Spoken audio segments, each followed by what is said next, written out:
What's up? Happy Friday. It's a little fuzzy. Happy Friday. This is Sit with Rev Melissa. I am not Rev Melissa, obviously. Rev Melissa is on location in Oregon, hanging out with some beautiful moss-covered trees. Take a look on her social media if you want to see what I'm talking about.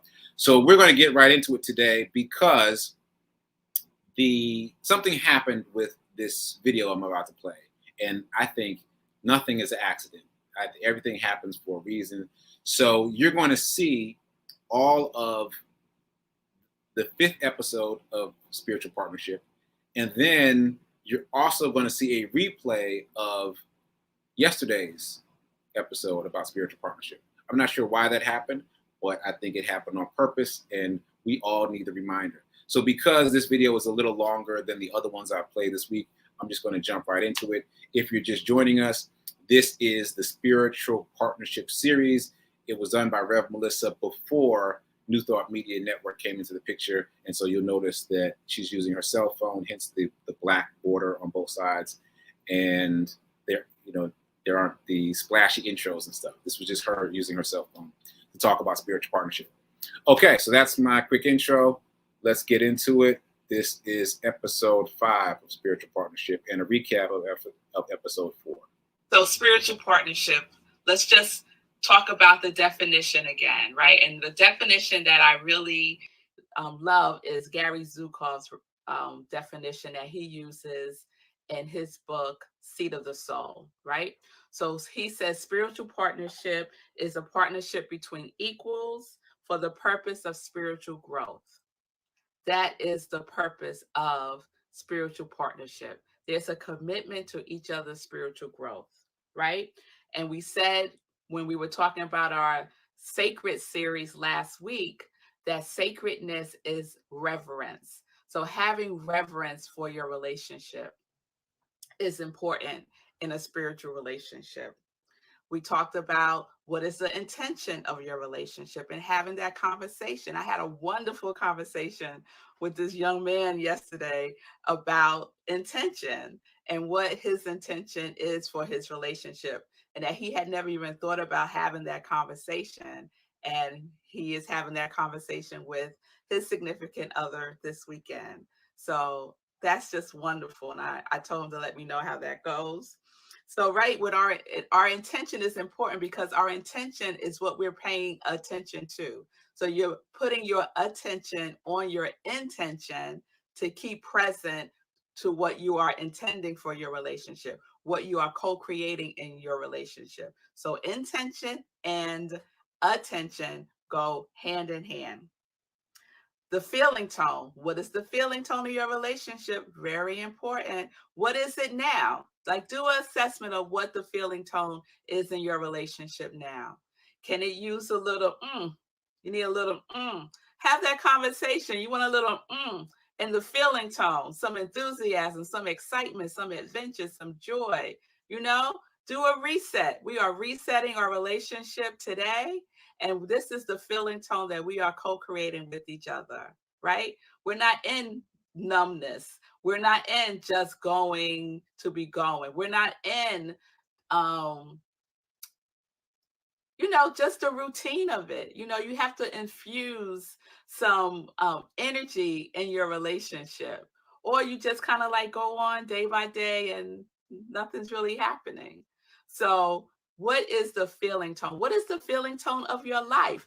Every question that you would ask and every conversation you would have in your spiritual relationship conversations, those are conversations that you also have with yourself, because it's about your spiritual growth and it's about the spiritual growth of your relationship, right?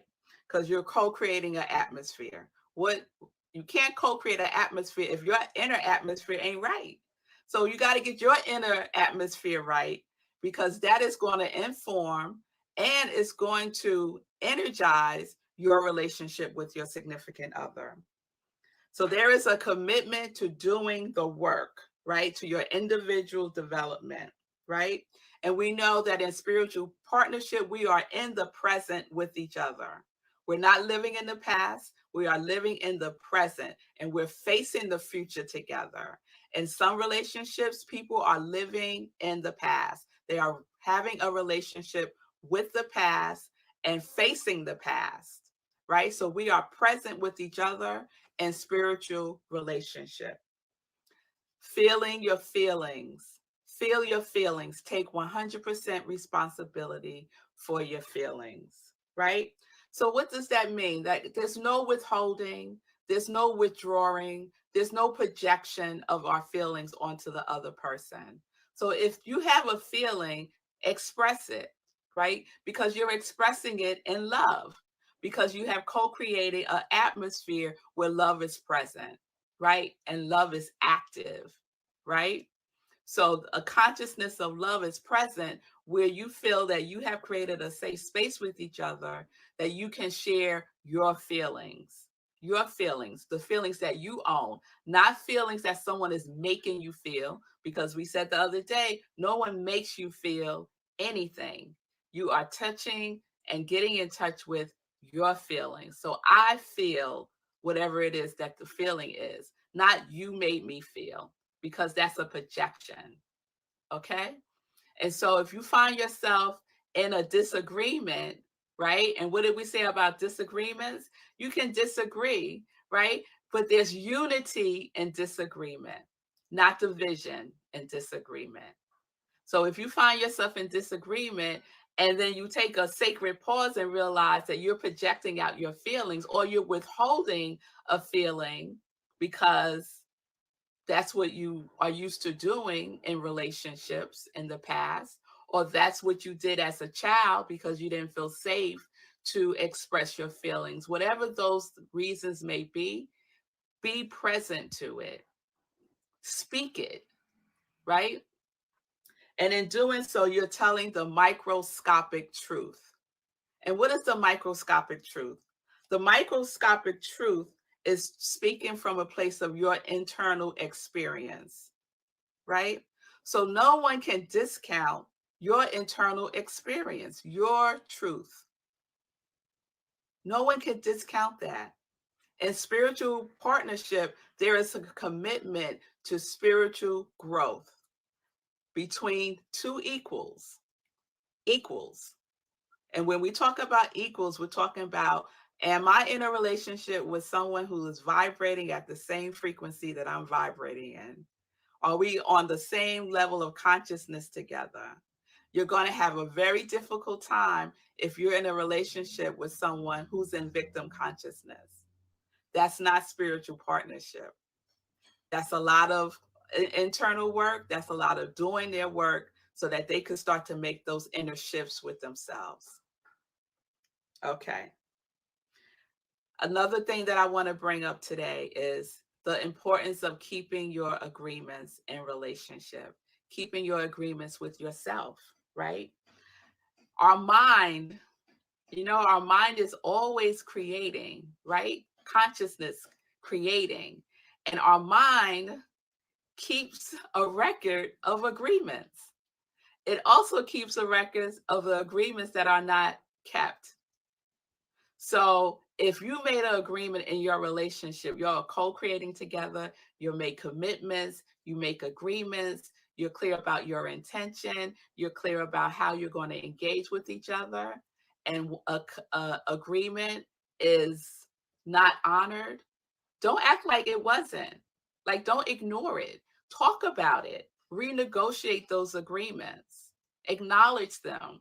Because if you don't, they just kind of fester and you start keeping a running count of what he or she said she was going to do or agreed to do or be, and they didn't keep that agreement. Sometimes we fall short. We're all human. And when we do, it's our responsibility to speak why, to speak, let's renegotiate this agreement, to speak about why you didn't keep the agreement. But I wouldn't stay in that space for too long, right? You acknowledge it, forgiveness is present, and you renegotiate and recommit to those agreements that you make. Take the time to agree on what it is that you are agreeing to in your relationships. a lot of times people take it for granted that they're on the same page with the other person, and they are not. And it doesn't come into light until there's a disagreement, right? Or until there's some tone in the relationship that wasn't present before. So let's be clear about our agreements, right? It's about integrity, keeping your word in your relationship, and keeping your word to yourself, integrity and responsibility. So I want to read a little bit from Conscious Loving, one of the books that I talked about the other day. And the young man that I spoke to yesterday, he ordered Conscious Loving. So he is really into this. So I just highly encourage this book, Conscious Loving by Gay Hendricks and Kathleen Hendricks. So they talk a lot about co-commitment in relationships, a co-committed relationship, spiritual partnership, co-committed relationships, the same thing. Co-commitment is made possible when two people deal with their sense of responsibility and integrity, being alive to the full range of your feelings, speaking the truth at the deepest level of which you are capable, and learning to keep agreements. All of these actions are required to master a co-committed relationship. When these three requirements are met, the real intimacy begins to unfold. A co-committed relationship may look like magic. It ain't magic, y'all. It's work. May look like magic, but it really is composed of tiny moments of choice. Tiny moments of choice. Choosing to tell the truth, noticing that you are projecting and finding the courage to take responsibility, choosing to feel rather than go numb, choosing to communicate about a broken agreement, choosing to support your partner as he or she goes through deep feelings, right?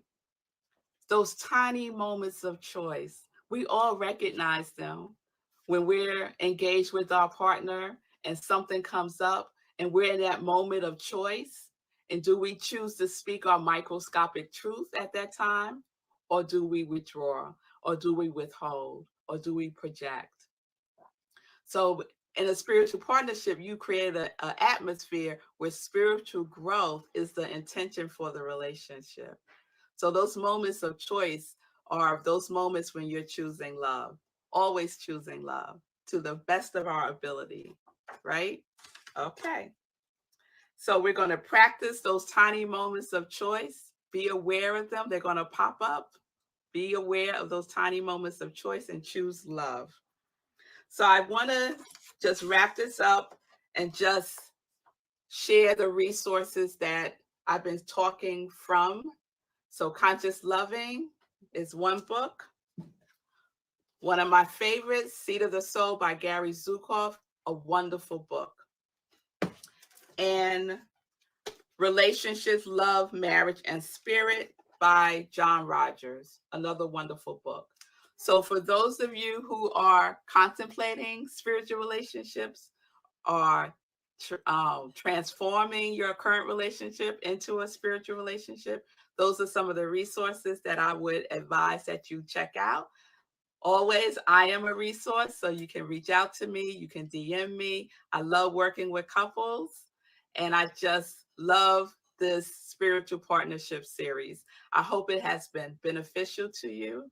I hope that it's given you some insight into yourself and into your relationship. I hope that you are co-creating and having those intentional conversations with each other. Okay. So today we're talking about disagreements, right? And I'm talking about disagreements in the context of unity.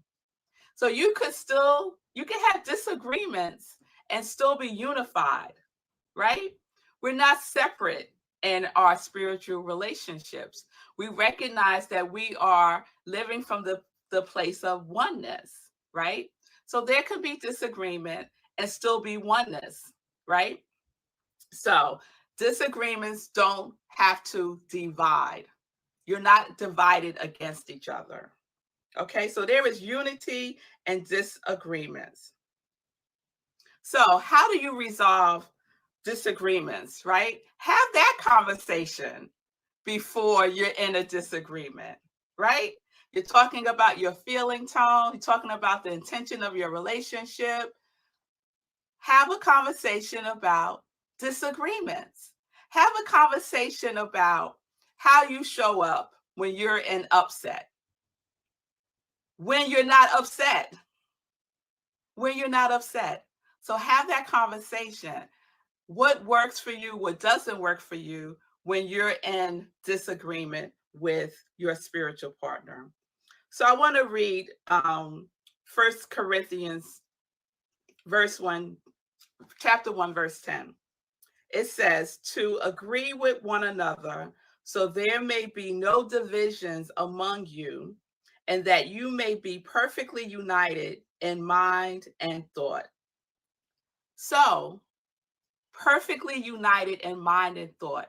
So you could have disagreement and still be perfectly in line, perfectly united in mind and thought, because you're leaning on the commitment to each other's spiritual growth. You're leaning on the commitment of the intention of your relationship. You're leaning in the commitment to co-create in your relationship. That does not go out the window just because you're in disagreement with one another, right? So in disagreement, there's an approach to learning and growing about yourself, about the other person, and about each other as spiritual partners. So the orientation in disagreement is not to defending my position, making the other person wrong, exerting inauthentic power. It's not about defending my perception or my perspective about something. It's not about proving a point. It's not about that, right? That's not the vibration that we are engaging in when we're in disagreement. We're engaging in learning about ourselves so that we can grow. And that person that we're in partnership is facilitating, standing with us because they're committed to our spiritual growth. Okay? So when you're in disagreement, right? You're in your feelings. Let's be real, right? We're spiritual beings having a human experience, and that human experience is feelings. So you are in your feelings. You are feeling a certain way. Own your feelings. That other person is not making you feel anything. They might have triggered a feeling within you, but they don't have the power to make you feel anything. When you say someone made me feel something, you're not taking 100% responsibility for your feelings. They may have triggered a feeling within you, right? Or they may be reflecting back to you a feeling, right? That needs to be resolved, that you need to take a closer look at, right? And that person is facilitating and supporting you in doing so. Now, sometimes it's hard to remember that when you're in the thick of it, right?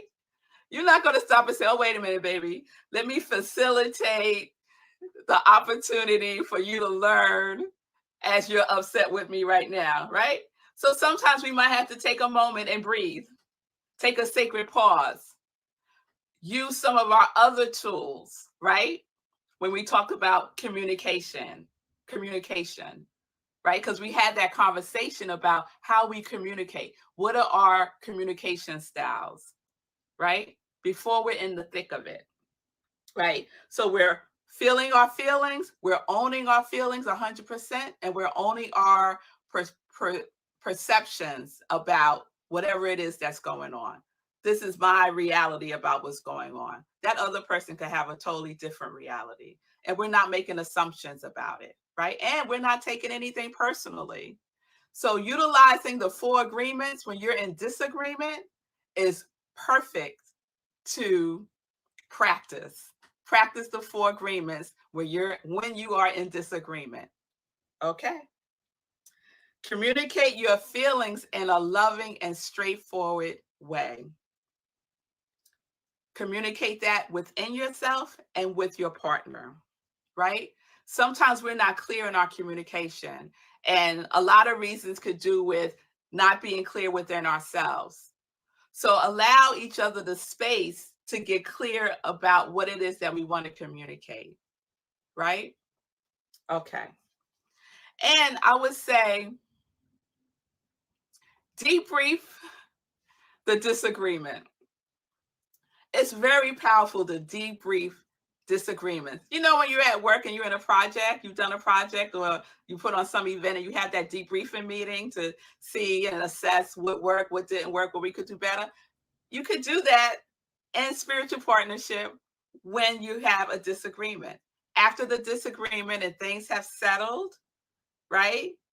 And you're clear and you're in a space where you can assess and take a look back together, have a debrief. Debrief the disagreement, right? You check in and say, how are we doing? How are you doing, my beloved? How are you doing, my beloved? And share with each other. Assess if what you're doing worked. If it worked, wonderful. If it didn't work, what can we agree on to do differently the next time? Right? What would we do that might be more effective the next time? Debrief that with each other. And remember, it is not necessary to agree, right? It's not necessary to agree. The point of a disagreement, I call it a carefrontation, is not to come into agreement about whatever it is. It's to allow for that person to grow, to learn about themselves, to learn about each other in relationship. That is the intention. Because getting caught up in the, I want you to agree with me, is really about wanting that person to see from your perspective, right? And sometimes we get stuck there and we can't move things along. So get clear within yourself. Have the discussion before you're in a disagreement about how you're going to disagree, the method that you're going to use to resolve disagreements. How will you be with each other? And then debrief. Debrief the disagreement. Assess what worked, what didn't work. What did you learn about yourself? What is going to grow through this exchange of love? Because there's a commitment to the spiritual growth and spiritual partnership. Okay, so there we have it. Episode 5, and then also a replay of episode 4. Again, I'm not sure why that happened, but nothing is accidental. It was a good refresher. I took notes. I hope you did too. We need to petition Rev Melissa to turn this into like a DVD that we could watch over and over and keep it home, because this is some strong stuff. You know what stands out to me the most? It's about you. It's really about you. Because like, if you want to debrief the disagreement, I said this before, you got to be strong enough to debrief the disagreement. You can't be talking about, you ready to debrief the disagreement? You can't be bringing that energy to it. Like, you've got to have a high level vibration. And what you say, if the person you're dating is in the victim consciousness, then they got a lot of work to do. Yeah, that means you can't be a victim either. You can't be stuck in victim consciousness. You can't be repeating your stories over and over again and superimposing them on the situation in the relationship. It's hard work. It's hard work. That's what's occurring to me from this whole series. You got to work on you. If that's the kind of spiritual partnership you want to have, you got to work on, you got to be your own hero and do that work to vibrate higher, to get out of your stories. Because it's easy to blame. It's easy to point the finger. It's easy to talk about what they're doing. But yeah, You got to work on yourself. So I think the last thing I'll say is, you know what occurs to me? It's easy to fall in love. Like, as evidenced by the phrase fall in love. It's biological, it's neurochemical, it's pheromones, it's all these other things that are out of our control. It's easy to fall in love. It's hard to choose love. It's harder to choose love every day. And it's hardest to tell the difference. What? Yeah. All right. So I love this series, the Spiritual Partnership series. I'm going to ask her to package this up as a DVD or something as its own thing where we can refer back to it, because I think the learnings are very important and they need to be repeated and drilled into our subconscious. So thanks for tuning in for this Spiritual Partnership series. I am hosting Living Life in Joy on Sunday because Rev Mel will still be on location, and she'll be back live on Monday, I believe. And I will be, so you'll see me again on Sunday for Living Life in Joy. And then you'll see me obviously next week for the Be Your Own Hero show, Monday through Friday, 10 a.m. Eastern. And Sit with Rev Melissa, Monday through Friday, 10:30 a.m. Eastern. All right, so I hope you enjoyed it. Feel free to send me some notes, send her some notes, and we can talk about what else we can do with the Spiritual Partnership series. And make sure you check out those green mossy trees in Oregon. You won't be sorry. All right, so I'm going to play us out, and I will see you on Sunday for Living Life in Joy. Later. Oh, I wasn't ready. Sorry, I wasn't ready. Now I'm ready. I'll see you later. I'll see you on Sunday.